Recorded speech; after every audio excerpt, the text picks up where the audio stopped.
There is a date written into the motion of the solar system. It reads April 13th, 2029. Not written the way dates are written on paper, which can be smudged, moved, forgotten in a drawer. Written the way a river is written into a mountain, by the patient insistence of forces that do not negotiate, do not rush, do not know that anything is watching. The date is not an appointment. It is a physical fact. The mathematics that produced it were finished before anyone alive today drew a first breath, finished before the telescope existed, finished in the first several 100 million years of the solar system, when the debris was still finding its lanes and the orbits were still being sorted into the shapes they would hold for the next 4 billion years. What happened in 2004 was not that the date was set. What happened in 2004 was that we learned to read it. On April 13th, 2029, an asteroid will pass the Earth at a distance of approximately 31,600 kilometers from the surface. That number deserves a moment, not because it is impossible to hold in the mind, but because holding it and feeling it are two different things. And most numbers about the solar system permit the first, while refusing the second. This one is different. 31,600 kilometers is the altitude of the geosynchronous belt, that specific ring of orbital space where a satellite, moving at exactly the right speed, matches the rotation of the Earth so precisely that it appears to hover motionless above a single point on the ground. Every television signal beamed from orbit, every weather image returned from a fixed position above the planet, every timing pulse synchronizing the world's financial systems, all of that lives at 35,800 kilometers above the surface. The asteroid will pass below those satellites, not far below, within the same shell of engineered space that humanity has been building and maintaining for 60 years. The sky that belongs to what we built will, for a few hours on a Friday night in April, also belong to something that was never built at all. 31,600 kilometers. Perhaps you are lying somewhere as you hear this. A ceiling above you, 3 meters or so. Above the ceiling a roof, above the roof the full dark sky, and above that sky, at a distance that is just over 4 times the diameter of the Earth itself, something 370 meters across, 4.5 billion years old, will be moving at 30 kilometers every second, briefly the closest large object to the Earth that human instruments have ever confirmed in all of recorded observation. The distance is known to within 3 kilometers. Sit with that precision for a moment, because it does not attach naturally to events this far in the future. Hurricanes cannot be predicted 3 weeks out to within 3 kilometers. The course of a river cannot be known 3 years from now with margins this narrow. But the path of this particular rock, 25 years after its discovery, is known to within the length of a city block, because gravity, unlike weather, unlike politics, unlike the 1,000 variables that cloud ordinary futures, follows equations that do not accumulate error the way living systems do. Given a long enough arc of observation, the orbit of a rock in space becomes something close to perfectly knowable. The arc for this rock is now long enough. 3 kilometers of uncertainty, in a distance of 31,600. The uncertainty in where the asteroid will be, on that night, is roughly 1/10,000th of the distance itself. The closest word ordinary language has for knowledge this precise about a future event is not prediction.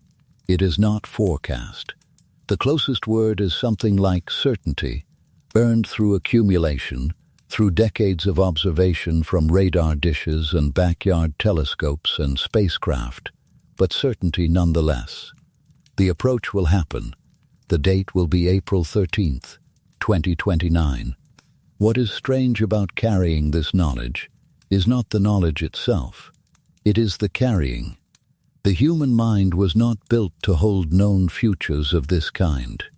The futures it learned to carry over hundreds of thousands of years of evolution were the futures of seasons, of migrating animals, of weather arriving over hills, of the roughly predictable span of a human life.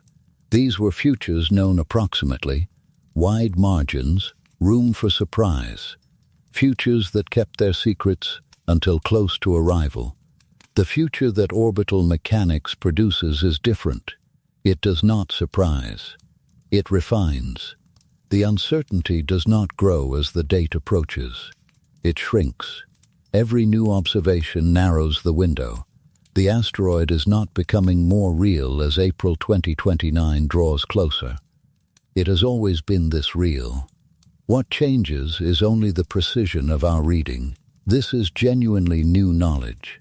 New in the deepest sense, arriving in a species that is, in the span of cosmic time, very young itself, and it arrives on a specific night, for the people who will be standing in the right place under a clear sky, as something entirely unabstract. A point of light, moving in a way that stars do not move, in a way that satellites do not move, crossing the constellation Cancer near the moment of closest approach, bright enough to see without any instrument from dark locations across Europe and Africa and the Middle East, carrying in its motion every calculation and every radar pulse and every night of careful observation that produced the knowledge of its coming. The people who will stand in fields and on rooftops to watch it will not need to understand orbital mechanics to feel what they are seeing. They will need only to know that it was coming, that it was always going to come on this particular night, and that the sky above them is, for a few hours, different from every sky that has existed in the span of time during which human beings have been looking up at it. What will pass through that neighborhood on April 13th, 2029 was not built at all.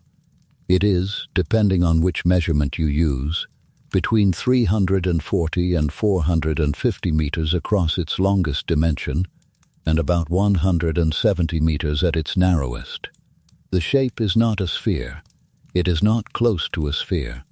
The best radar images available suggest something elongated, possibly bilobed, two masses connected at a narrower waist, so that the overall form has been compared, with the slightly desperate reach for analogy that attaches to all descriptions of things that have never been seen clearly, to a peanut, or, in technical language, to a contact binary, two objects that formed separately, drifted close enough that their mutual gravity drew them into a permanent slow embrace. Two bodies touching without quite merging. The peanut shape is not yet confirmed. It will not be confirmed until the spacecraft arrive. What is confirmed is the tumbling. Apophis does not rotate the way the Earth rotates, around a single stable axis, the way a spinning top holds its line when it is spinning cleanly. It tumbles. The technical term is non-principal axis rotation, an object rotating in a way that does not align with its own most stable axis, the axis around which a well-behaved spinning body would eventually settle given enough time and the right kind of friction to shed the excess motion. Apophis has had 4 billion years. It has not settled.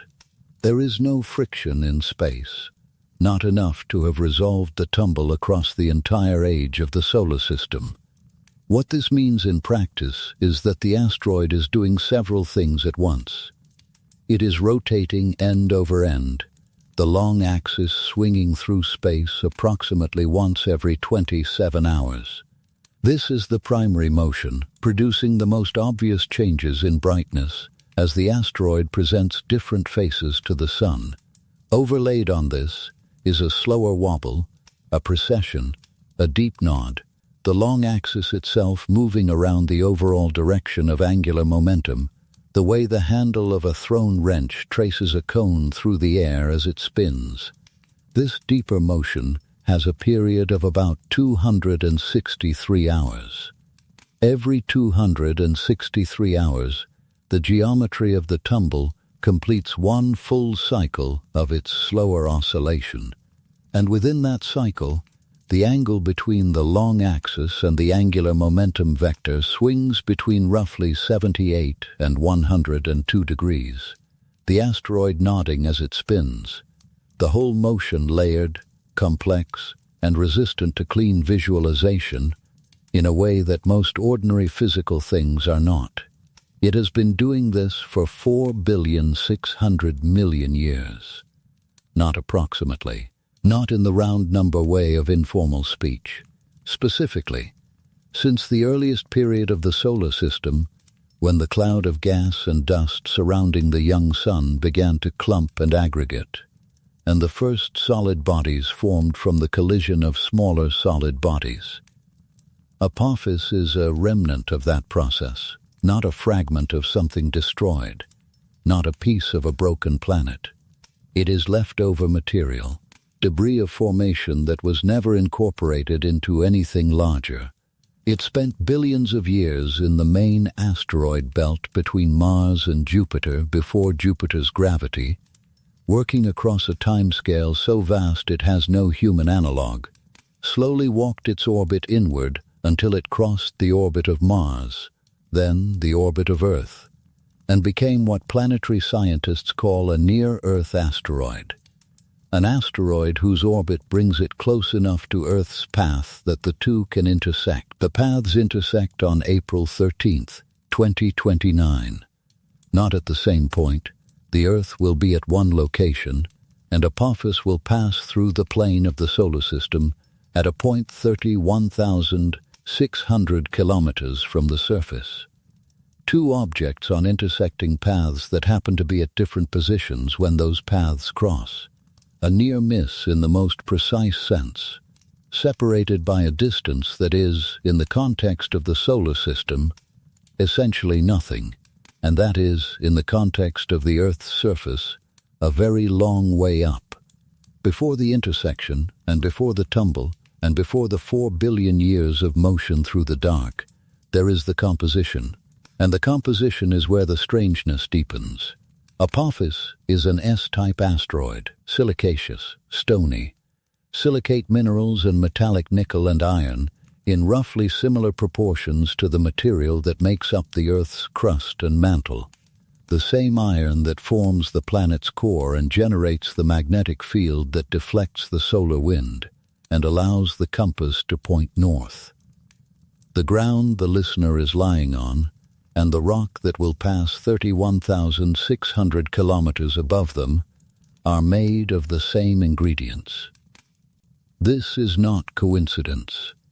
It is the signature of a common origin, both formed from the same protoplanetary disk, the same vast rotating cloud of material that surrounded the young sun 4,600,000,000 years ago.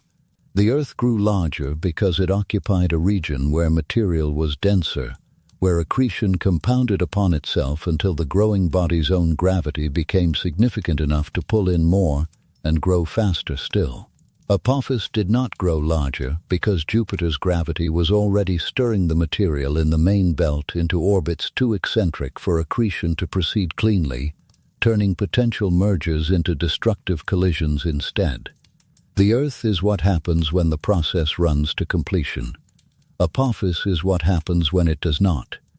They have been orbiting the same sun for the same amount of time, made of approximately the same things. One of them carrying 4.5 billion years of geological transformation, of biological history, of every creature that ever lived and died on its surface. The other carrying 4.5 billion years of almost nothing. No erosion, no volcanism, no biology, no transformation except the slow drift of its orbit under gravity and the faint, persistent pressure of sunlight on its surface, which is its own kind of force, small but patient, acting across billions of years in the same direction. The pressure of sunlight on a rotating body produces a force with a name, the Yarkovsky effect. It arises because sunlight warms the surface. The warm surface radiates heat in the infrared, and that radiation carries a tiny amount of momentum. The direction in which that momentum is radiated depends on the rotation of the body.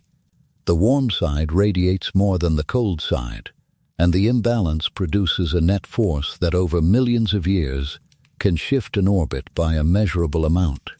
The Yarkovsky effect is why the position of Apophis in 2029 was, for several years, uncertain by more than the 3 kilometers it is uncertain by now, because the Yarkovsky effect is sensitive to the thermal properties of the surface, which were not well known, and small uncertainty in the force became large uncertainty in the position across decades of accumulated drift.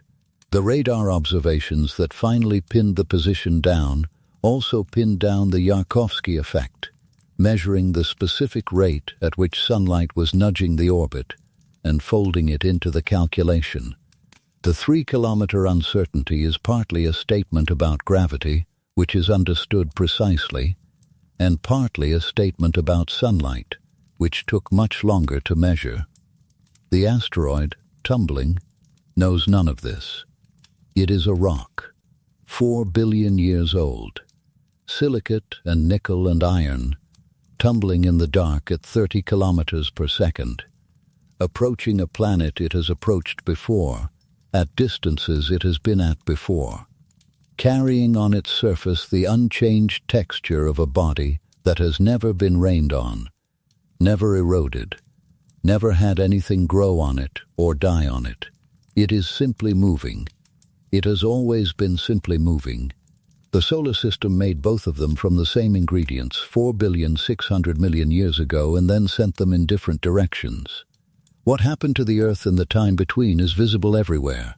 In the sedimentary layers of cliffs, in the fossil record, in the oxygen in the air being breathed right now, oxygen that did not exist in the early atmosphere, produced entirely by billions of years of biological activity. The slow exhalation of living things into a sky that did not yet know how to receive them. The Earth's history is written in itself, layer by layer. What happened to Apophis in the same span of time is almost nothing. Not almost as an approximation. The surface of Apophis, as best as instruments have determined from a distance, looks the way it looked 4 billion years ago, minus the slow sandblasting of micrometeorite impacts and the gradual degradation of solar radiation on the minerals. Processes so unhurried that their cumulative effect across the entire age of the solar system is comparable to what a human face experiences in a single decade of ordinary weathering. It has never been flooded, never resurfaced by lava, never compressed under newer material accumulating on top of it. It has been, as nearly as any physical object can be, simply present, moving through the same space it has always moved through, at roughly the same speed, carrying the same material it has always carried. While the Earth was developing an atmosphere, Apophis was tumbling. While the first single-celled organisms were learning to capture energy from sunlight, it was tumbling. While the Cambrian seas were filling for the first time with complex animal life, tumbling. While the first forests were growing and dying and being slowly pressed into the coal seams that the Industrial Revolution would eventually burn, tumbling. While human beings were painting horses and bison on the walls of caves in southern France, tumbling. While the Egyptians were constructing the first dynasties along the Nile, tumbling, and the Egyptians, without knowing it, were naming something. They had a god called Apep. In Greek, the name became Apophis. He was not the god of any of the things that gods are typically gods of, not the harvest, not the sea, not the underworld in any ordinary sense. He was the god of chaos and of darkness and of the force that opposes creation itself. He lived in the Duat, the eternal darkness through which the sun moved on its nightly journey from west to east beneath the world, returning to rise again in the morning. And every single night, according to the Egyptian understanding of the cosmos, the sun god Ra made this passage through the dark in his solar bark. And every single night Apophis was waiting, a vast serpent coiled in the dark, trying to swallow the sun before it could rise. Every night Ra survived. Every night Apophis failed. But the Egyptians did not believe this would always be the case. The nightly battle was not a story about guaranteed victory. It was a story about necessary vigilance, about the understanding that the force of chaos was always present, never tired, waiting in the dark with the specific patience of something that has no other purpose, and that the sun rose each morning not because chaos had been defeated, but because it had been held off for one more night. The priests of Ra performed rituals at dawn, spitting on effigies, burning images, cursing the name, not as celebrations but as participation in the ongoing effort. The sun needed help. The cosmos required maintenance. The darkness was always there. The astronomers who named the asteroid Apophis in 2005 did so because the name seemed appropriate for a potentially hazardous object. Because two of the discoverers were fans of a television program in which a character named Apophis served as a persistent villain, and because the orbital evolution of the asteroid, shifting from an Aten to an Apollo after the 2029 encounter, echoed a certain kind of transformation that an Egyptian name could carry. They chose the name with a light touch. But the Egyptians, 4,000 years earlier, had identified something real. They had recognized, without telescopes, without orbital mechanics, without any instrument more sophisticated than careful observation of the sky across many generations, that the darkness contained something that moved against the order of things, something that recurred, something that needed to be watched. They were not wrong.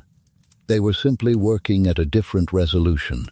The resolution available to the ancient world was the resolution of pattern, the recognition that the sky was not static, that things moved in it according to rules that could be learned but not fully controlled, that the darkness was not empty. The resolution available now is the resolution of measurement, the ability to assign a number to the distance, a date to the arrival, a probability to the various outcomes, and to refine that probability across decades of observation until the uncertainty is small enough to act on. Both resolutions are attempts at the same question: what is in the dark, and when is it coming? Now consider what the instruments available to the modern world have found in the dark. Apophis has been cycling near the Earth on a regular schedule for a very long time. The orbit, before the 2029 encounter changes it, brings the asteroid into Earth's neighborhood approximately once every 7 3/4 years on average, though specific distances vary widely.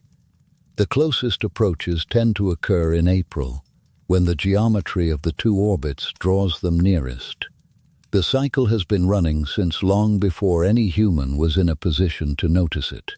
It passed at a considerable distance in December of 1889.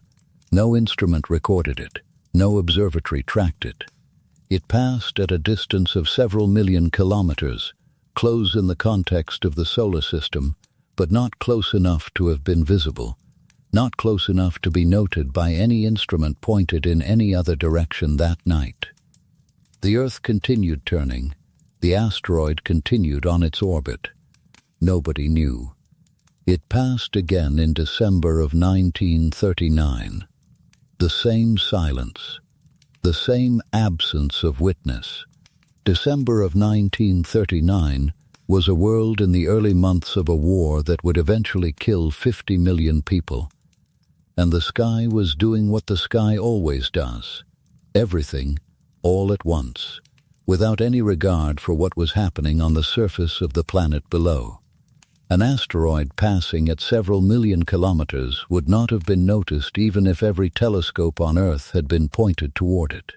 The point is not that those passes were dangerous. They were not. They were routine approaches, the regular cycling of an orbit that has been intersecting Earth's neighborhood since long before the question of danger was one that any living thing on Earth was capable of asking.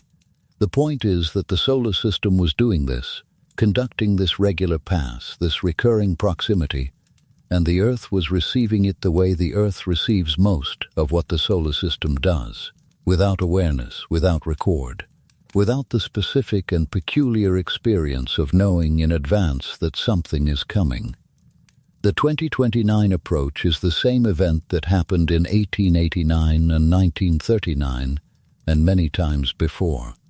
What is different about the 2029 approach is entirely on the Earth's side. The Earth, this time, is watching. He had been getting up before the sun for most of his adult life, not only because the work required it, though the work did require it.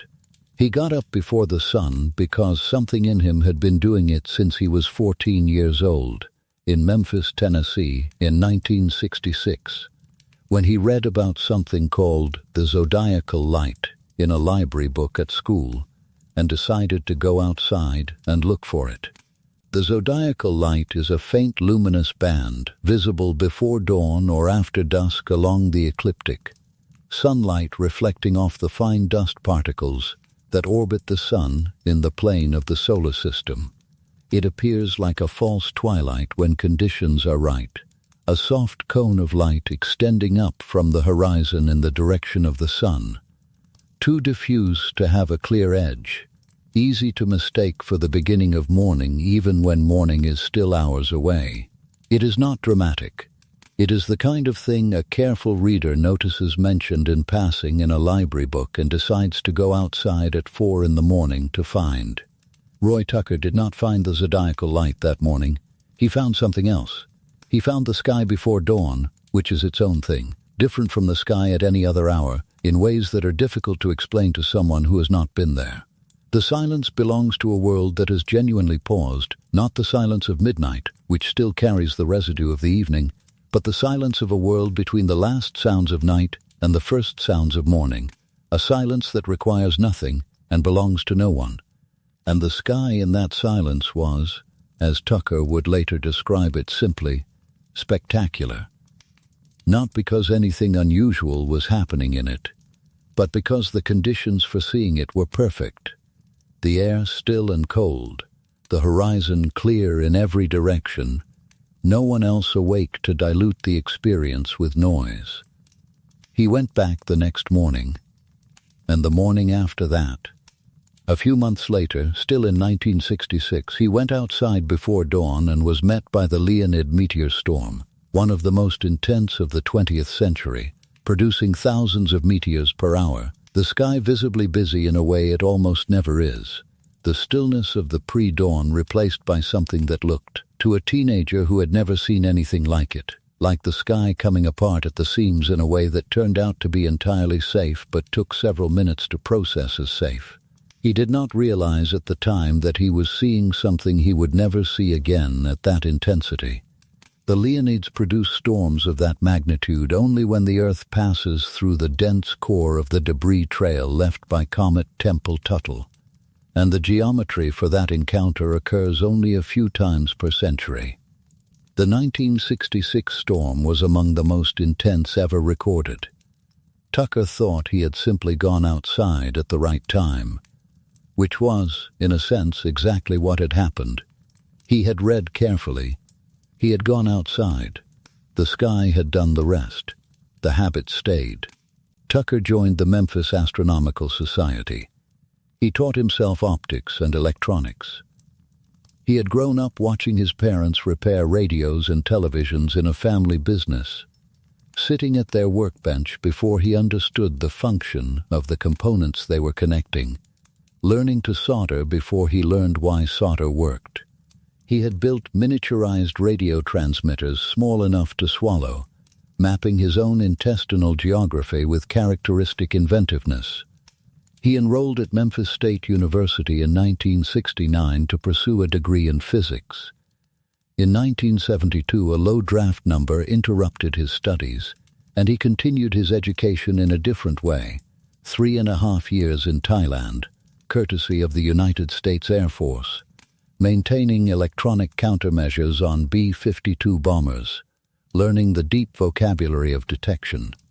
How to extract a signal from noise, how to distinguish a real object from an artifact, how to know with confidence when something you are seeing is actually there. He returned to Memphis after the war, completed his physics degree in 1977, then went to Santa Barbara for graduate work in instrumentation design.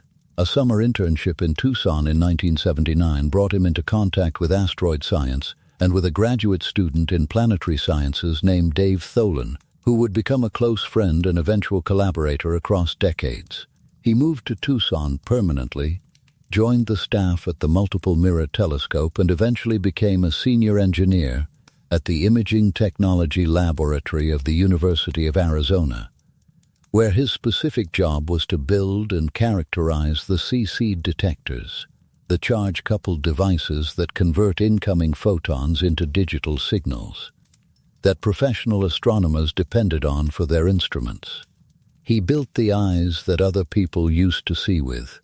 Around 1996, in the backyard of his home in Tucson, he constructed a private observatory he called the Goodrich-Pigott Observatory, named for two 18th-century astronomers who had made foundational discoveries in the study of variable stars.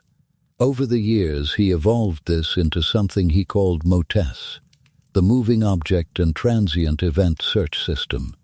3 telescopes of his own design and construction, fixed to point at a specific altitude and azimuth, their drives turned off, the cameras operating in time delay integration mode, time to match the rotation of the Earth itself, so that the sky drifted slowly through the field of view, each night producing a long strip of sky recorded across multiple exposures.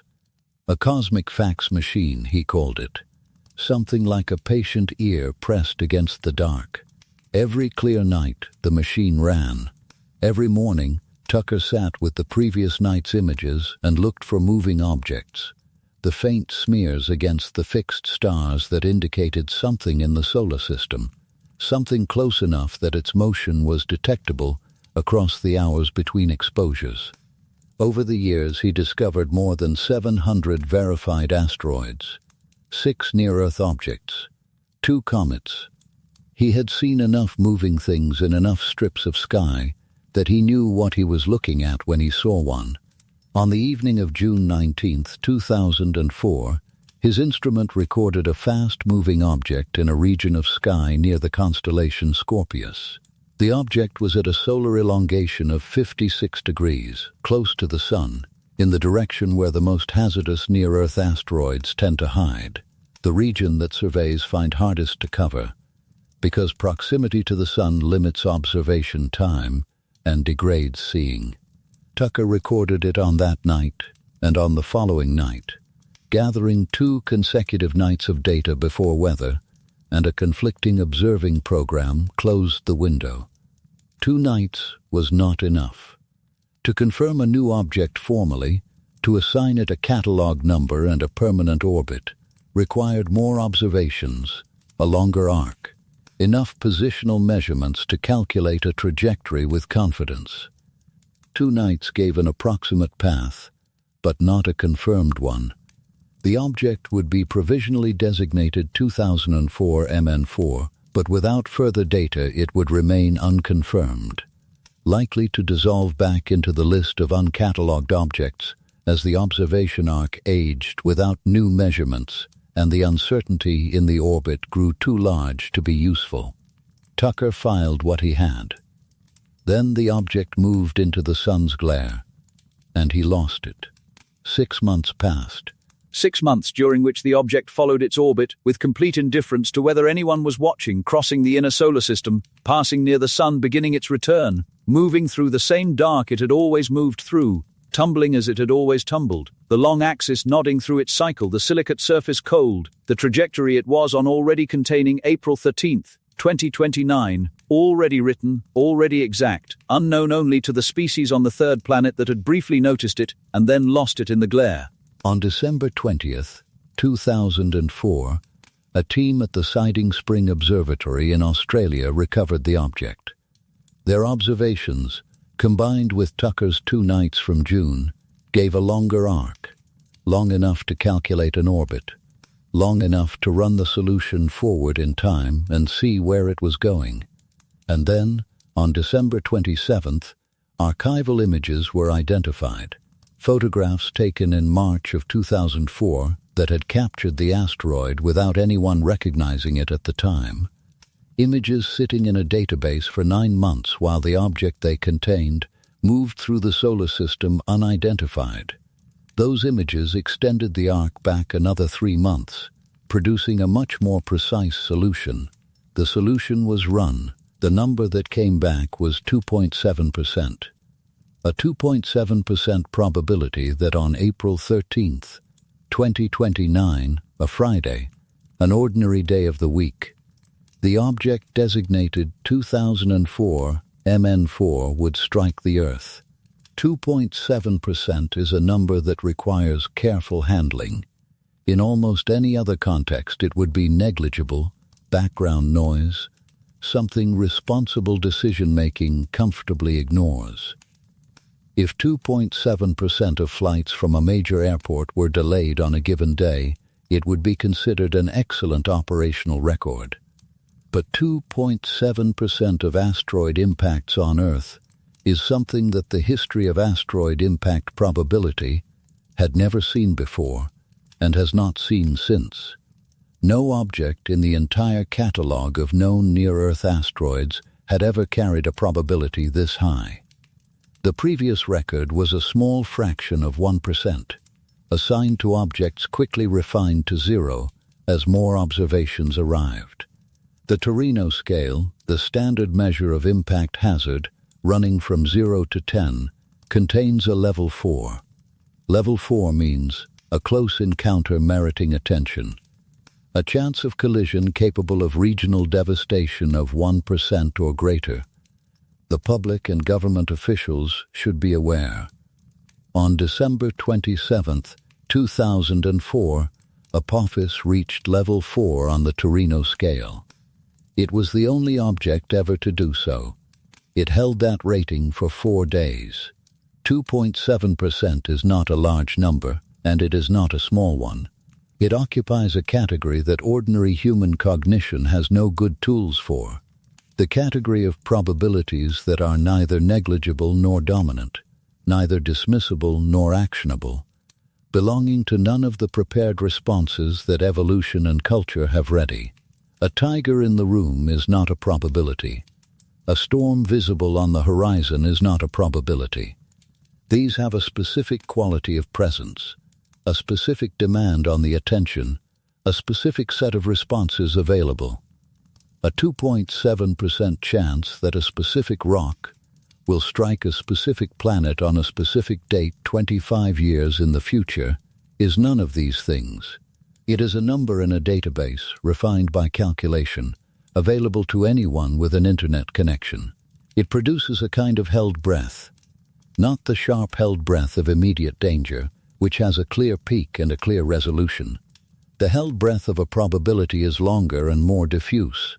A sustained low-level tension that does not peak, does not resolve, simply continues, day after day, as the measurements are refined and the number shifts and the question remains open. For 4 days in late December of 2004, 2.7% sat at the top of the Torino scale, and the planetary science community held its breath in the specific way a community holds its breath when it has found something it has never found before and does not yet know what it means.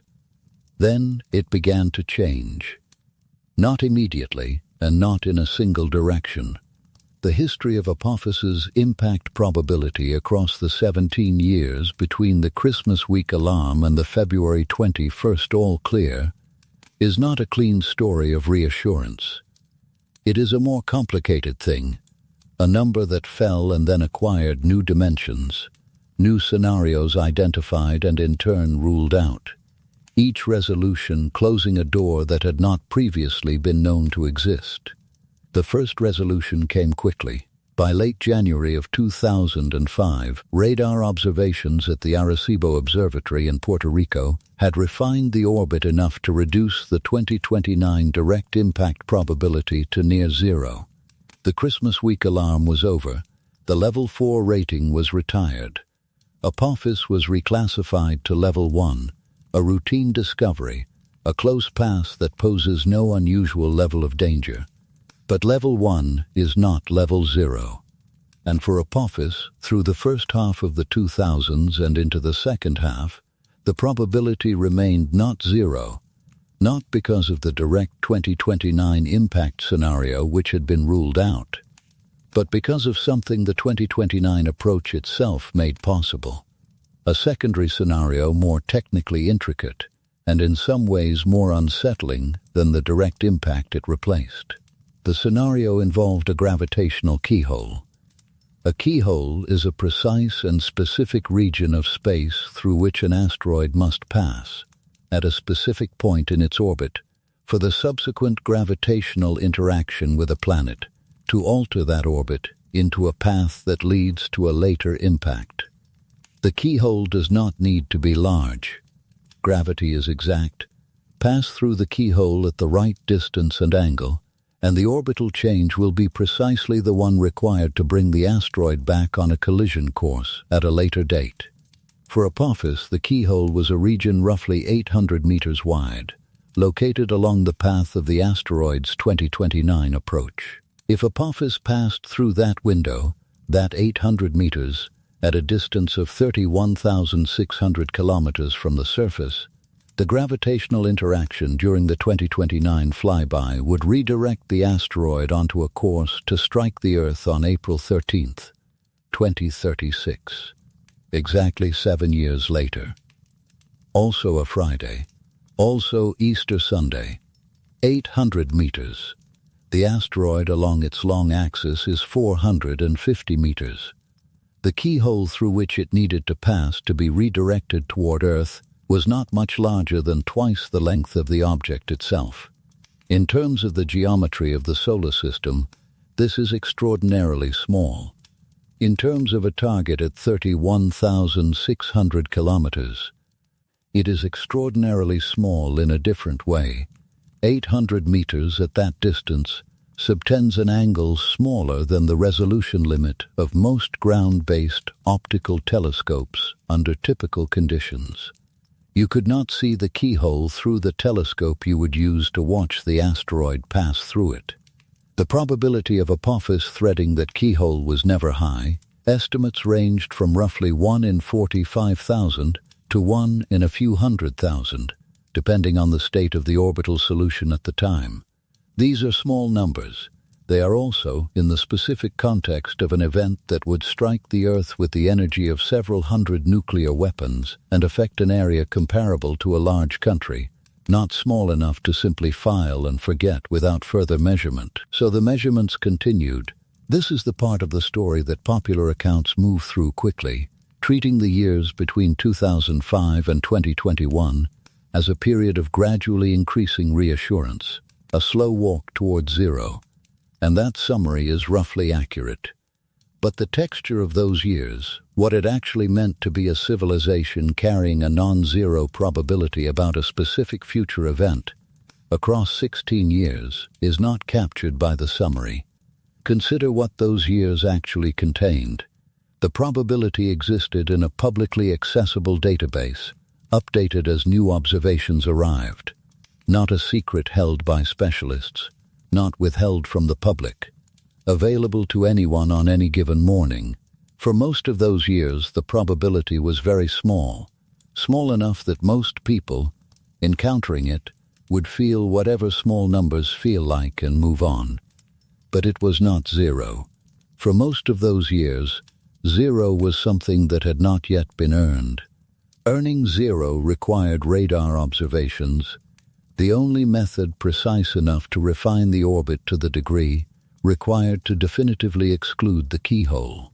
Optical observations, even from the finest ground-based telescopes, could narrow the uncertainty but could not close it entirely. The uncertainty region needed to be smaller than 800 meters at the point of closest approach in 2029 to definitively exclude the keyhole scenario. And the only instruments capable of achieving that resolution were the Goldstone Solar System radar in California and the Arecibo Observatory in Puerto Rico. Arecibo collapsed on December 1, 2020. The suspension cables failed. The 910-ton instrument platform fell into the dish below. One of the two radar systems capable of the observations required to definitively close the Apophis question was gone. Goldstone remained. The Goldstone observations were conducted in early March of 2021, and they were sufficient. The uncertainty in the orbit was reduced to the point where the keyhole could be definitively excluded. On February 22, 2021, NASA announced that Apophis posed no impact risk for at least the next 100 years. 11 days later, Roy Tucker died. Tucker died on March 5, 2021 of pancreatic cancer at 69 years old. He had been diagnosed with advanced stage 4 pancreatic cancer only shortly before, the illness arriving suddenly after a final observing run with a close friend at the Vatican Advanced Technology Telescope at Mount Graham. There is no way to know whether he followed the Goldstone observations closely in those final weeks, or what the announcement meant to him in the condition he was in, or whether the specific fact of the all clear registered as a completion of something, a closing of a loop that had run for 17 years from his backyard in Arizona to a radar installation in the California desert. What is known is that on the morning of March 5, 2021, Apophis was approximately 340 million kilometers from the Earth, tumbling as it had always tumbled, cold, on schedule, and by curious coincidence, the kind of coincidence that means nothing and feels like everything, on that same day, the asteroid made its closest recent approach to the Earth. Tucker died on a morning when the thing he had found was at its nearest point to the planet he had spent his life watching from. He lived long enough to learn it would not hit the Earth. He did not live long enough to see it pass.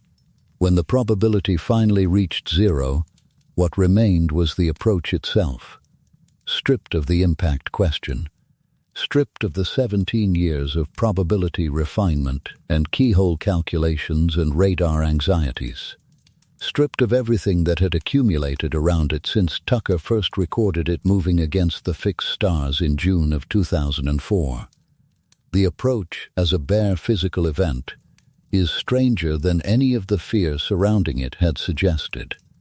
Not stranger in the sense of alarming, stranger in the sense of more specific, more textured, more genuinely unprecedented, in ways that have nothing to do with collision and everything to do with what the Earth is going to do to it. Because the event of April 13, 2029, is not primarily about what Apophis will do near the Earth. It is about what the Earth will do to Apophis. The distinction is not rhetorical, it is physical. An asteroid passing at 31,600 kilometers from the surface of a planet, the size of the Earth, is not simply passing. It is being acted upon, continuously and precisely by every kilogram of mass in the planet below it, by the iron core and the silicate mantle and the water in the oceans and the nitrogen in the atmosphere, by the specific gravitational field that all of that mass generates, a field that extends outward in all directions and falls off with the square of the distance but does not stop, does not have an edge, reaches 31,600 kilometers with enough strength to do things that are permanent, measurable, and entirely without precedent in the history of human observation. The first thing it will do is change the orbit. The gravitational pull of the Earth, acting on the asteroid during the hours of close approach, will accelerate it, not toward the Earth, which would be a collision, but in the direction the geometry of the Flyby produces, increasing the overall energy of the orbit. The semi-major axis will increase. The orbital period will lengthen from approximately 9/10 of an Earth year to approximately 1.2 Earth years. The asteroid that approaches on April 13th as a member of the Aten group, asteroids with orbital periods shorter than 1 Earth year, will depart as a member of the Apollo group. The flyby will change what kind of thing Apophis is, not just moved, not just redirected, reclassified, changed in kind, not only in position, but the orbit change is, in a sense, the least intimate of the things that will happen. The rotation will almost certainly change. Earth's gravity does not pull on Apophis as a point. It pulls on every part of it, and it pulls harder on the parts that are closer than on the parts that are farther away. For a small object at great distance, this differential pull, the tidal force, is negligible. For an object 450 meters long at a distance of 31,600 kilometers, it is not negligible. The near side will be pulled more strongly toward the Earth than the far side, and the difference in that pull, acting on a tumbling object with a complex rotational state, will produce a torque, a twisting force applied to the rotation itself. That will change the tumble. The precession period will shift. The 263-hour cycle, undisturbed for 4 billion years, will be disrupted in ways that depend on the internal structure of the asteroid. This is where the 2029 flyby becomes, for planetary scientists, something more interesting than any impact scenario could have been.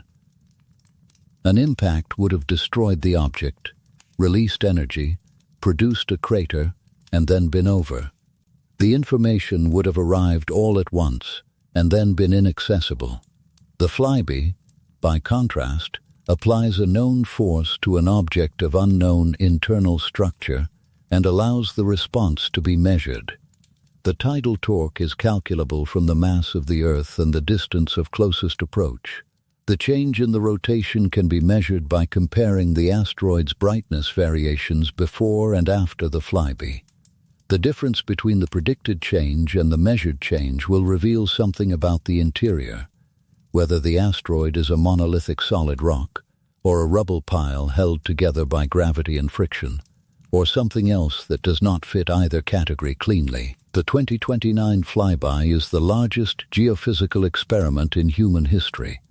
Apply a precisely known force, measure the response, infer the structure. The asteroid is the subject, the Earth is the instrument, and the scientists watching from below are the experimenters, except that the experiment was not designed, was not proposed, was not funded or approved. It emerged from orbital mechanics alone, from the specific path that Jupiter's gravity walked Apophis along over millions of years, from the specific geometry of the April 13th encounter, from the distance that turned out to be 31,600 kilometers. Nobody arranged this. The solar system arranged it, the way the solar system arranges things, without intention, without any relationship to the questions that the organisms on the third planet happen to be asking. An answer to a question nobody asked is still an answer. And then there is the surface. The surface of Apophis is likely similar to the surfaces of other S-type asteroids that spacecraft have visited. A layer of loose, fragmented material called regolith, produced by billions of years of micrometeorite impacts breaking surface rock into smaller and smaller pieces, accumulating in the low points of the topography. On a body with no atmosphere, no weather, no tidal forces from a nearby large body, the surface achieves a stability that has no earthly equivalent. Every grain of regolith is where it settled, perhaps millions of years ago, after the impact that dislodged it from the parent rock. The angles of repose are exact, each slope just shallow enough that the grains stay in place under current gravitational conditions. On April 13th, 2029, the gravitational conditions will change. The tidal forces from the Earth, acting on the surface during the hours of closest approach, will briefly alter the effective gravity at every point. The combination of the asteroid's own gravity and the differential pull from the Earth below, producing a gravitational environment that no grain of regolith on the surface of Apophis has ever experienced. On the steep slopes, in the places where material has been sitting at an angle just barely stable under normal conditions, the additional tidal force may be enough to push it past the threshold. Grains will shift. Slopes will shed material. The first geological events on another body in the solar system that human beings will have predicted in advance. Not large avalanches. Not dramatic reshaping. But the regolith that has been sitting undisturbed since before the first multicellular organisms appeared on Earth will move, in some places, because the planet those organisms eventually produced is pulling on it from 31,600 kilometers away. This is the intimacy that the approach contains, underneath everything else. The Earth was always going to reach out and touch the surface of this rock, change its orbit, disrupt its tumble, perhaps move some grains of ancient silicate from one position to another, and then release it back into the solar system as something slightly different from what it had been. The knowing did not produce the event. The knowing only produced the watching. And the watching in 2029 will be extraordinary. 2 spacecraft are already moving toward it. OSIRIS-APEX, the renamed and redirected OSIRIS-RX, which spent years traveling to the asteroid Bennu, collected a sample from its surface and delivered that sample to Earth in September of 2023 before being given a new destination and a new name. OSIRIS-APEX will arrive at Apophis roughly 1 month after the flyby and spend approximately 18 months in close proximity to the asteroid, reading the aftermath, mapping its surface, measuring its gravitational field, looking for evidence of what the tidal forces produced. The second spacecraft is Ramses, the Rapid Apophis mission for space safety, developed by the European Space Agency. Ramses is expected to launch in 2028 and arrive at Apophis in February of 2029, before the flyby. Ramses will be there during the hours of closest approach. It will be present, close enough to measure the tidal distortions directly, close enough to watch the rotation change as Earth's gravity applies its torque to the tumbling rock. 2 spacecraft, one reading the aftermath and one witnessing the event, both sent by a species that learned about the approach from data that a man in a backyard in Arizona collected on 2 nights in June of 2004, before the weather closed and the object disappeared into the glare. Tucker will not see any of it. But what he started will be there, in the observation arc his 2 nights helped establish, in the orbital solution his data contributed to, in the probability that rose and fell across 17 years before reaching 0, in the certainty that now exists about the date and the distance and the specific things that are going to happen to the surface, and the rotation of a rock that he first noticed moving against the fixed stars through a telescope he had built himself, with a camera that used the same CCD technology he spent his days maintaining for other people's instruments. He built the eyes that other people used to see with, and then, with his own eyes, he saw it first. There will be people who drive out of the cities for it. Not many at first. The weeks and months before April 13th, 2029 will produce a gradual accumulation of awareness, the way these things always accumulate, through journalism and conversation, and the moment when someone mentions it at a table and someone else says they hadn't heard, and someone else pulls out a phone and shows them the date, the distance, the path across the sky. The awareness will spread unevenly, reaching some people years in advance and others only in the final days. Among those it reaches early enough, some will decide, months before April 13th, that they want to be somewhere dark when it happens. They will book rooms in the hill country of southern France, in the Atlas Mountains of Morocco, in the highlands of Ethiopia, in the dark places of the Arabian Peninsula where the air is clear and the cities are far enough away that the sky still shows what it contains. They will bring blankets and thermos flasks and binoculars they probably do not need, and they will lie on their backs in fields that are cold in April in most of these places, and they will wait for a point of light that has been moving toward this moment for millions of years. Some of them will have known about it for years. Some of them will have learned from a parent who wanted them to understand what they were seeing. Some of them will be astronomers who have been awake for 36 hours running instruments calibrated for months, specifically for this set of hours. And some of them, perhaps more than anyone would predict, will simply be people who heard that something was coming and felt that they wanted to be outside when it arrived. This impulse is worth staying with for a moment, because it is not obvious. The asteroid is not coming to them. It is not directed at them, not aimed at them, not interested in them in any sense that the word interest can be extended to a rock. It will pass overhead at 31,600 kilometers and continue into the dark and be gone, its path altered, its tumble disrupted, its surface perhaps shifted in the steep places where the tidal forces pushed the regolith past the angle of repose, its classification changed from Aten to Apollo, the specific Apophis that existed before April 13th already gone.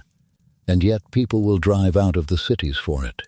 They will do this because something in the human relationship to the sky, something very old and not entirely explicable in terms of any practical benefit, responds to the knowledge that something large and ancient is passing close.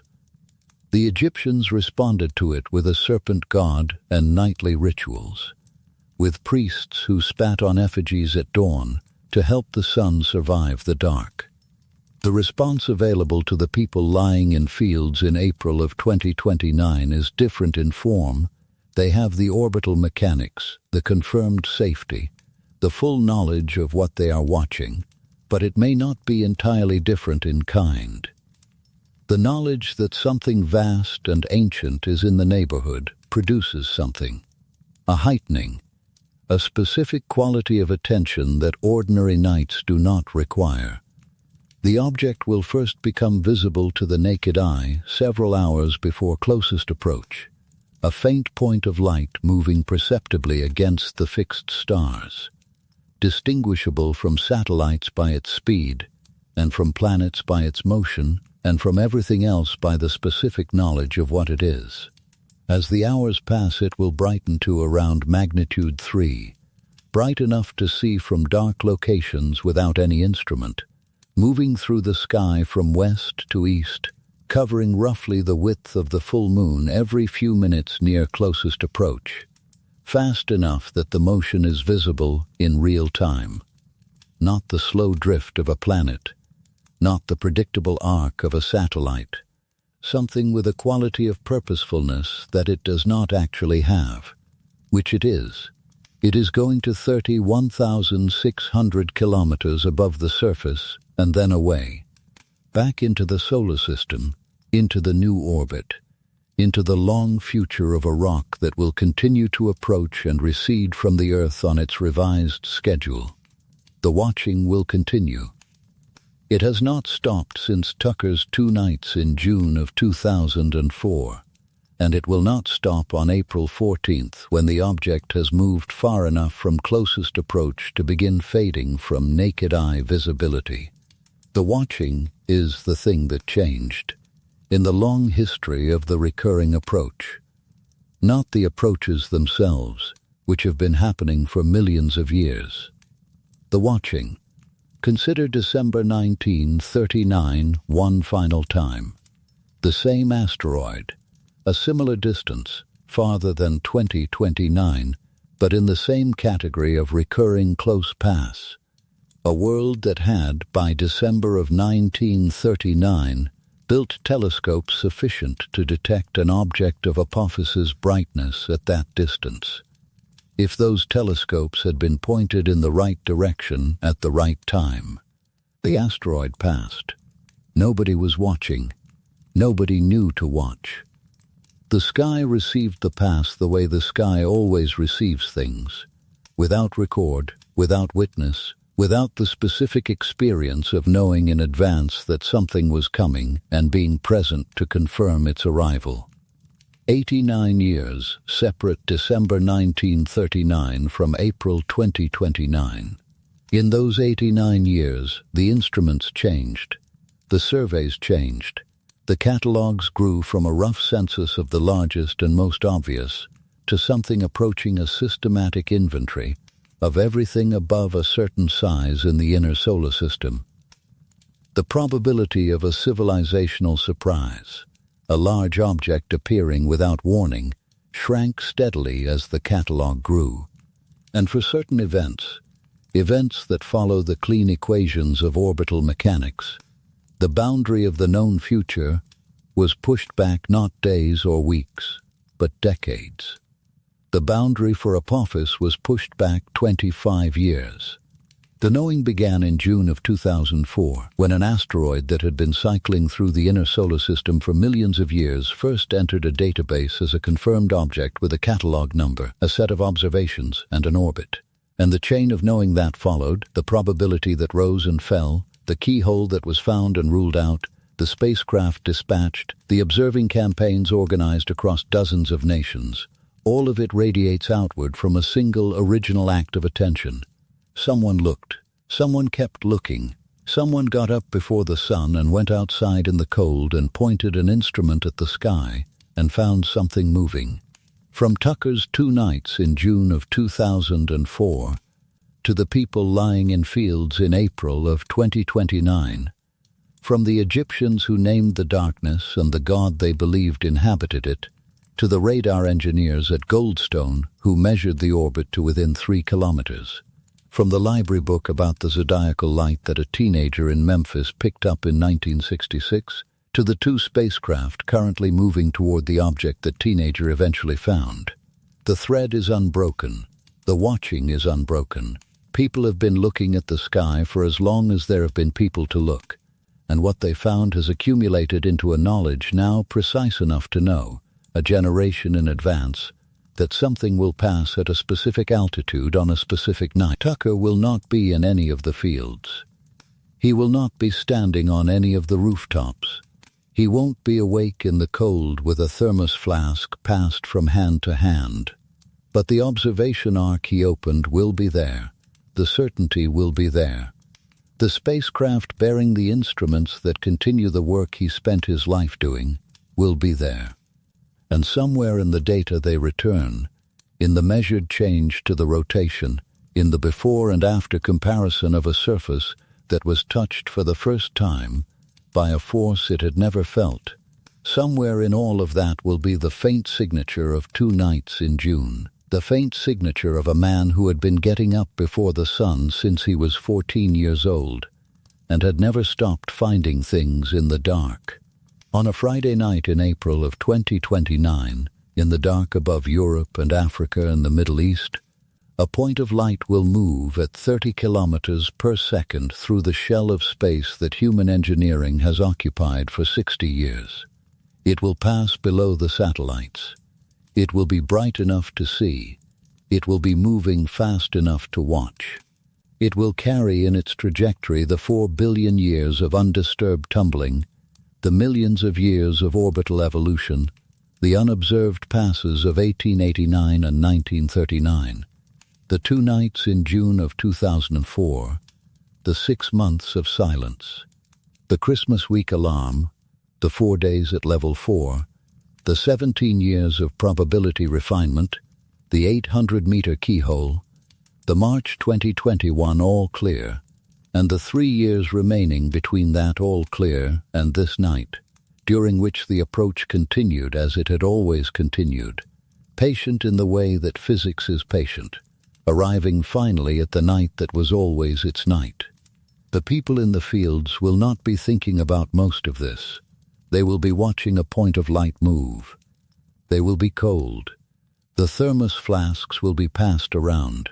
Someone will point to make sure everyone is looking at the right thing, and for a while nobody will say anything, because there is nothing to say that the moving point of light is not already saying by moving, and then it will be past the closest point, and it will begin to fade, and the night will continue, and the Earth will continue rotating, and the satellites will continue their suspension at 35,800 kilometers.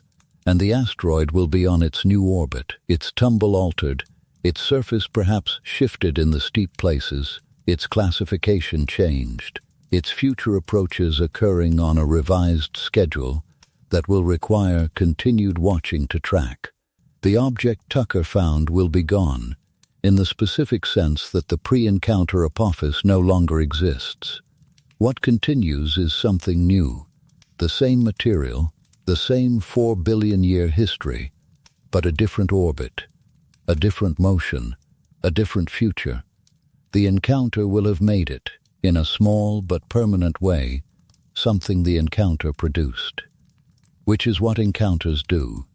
which is what the Earth has always done to the things that pass close to it, changed them, by the simple fact of its mass and its presence, and the gravitational field it cannot help but produce, reaching out into the solar system without intention, without limit, leaving its mark on whatever comes near enough to feel it. The people in the fields will go home. The astronomers will begin writing their papers. The spacecraft will continue toward their rendezvous. The sky will be the sky it has always been, full of things moving in the dark, most of them unknown, some of them known and catalogued and tracked, and understood to within the margins that current instruments allow.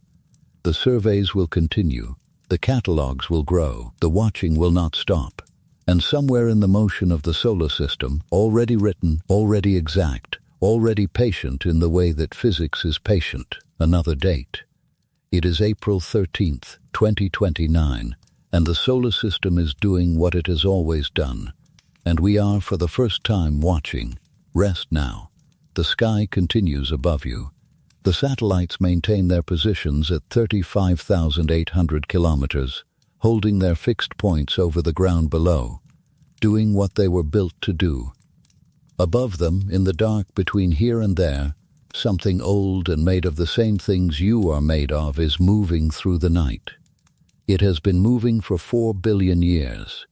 It will continue moving long after this night is over. The orbit is known. The date is fixed. There is nothing to fear and everything to hold in quiet attention.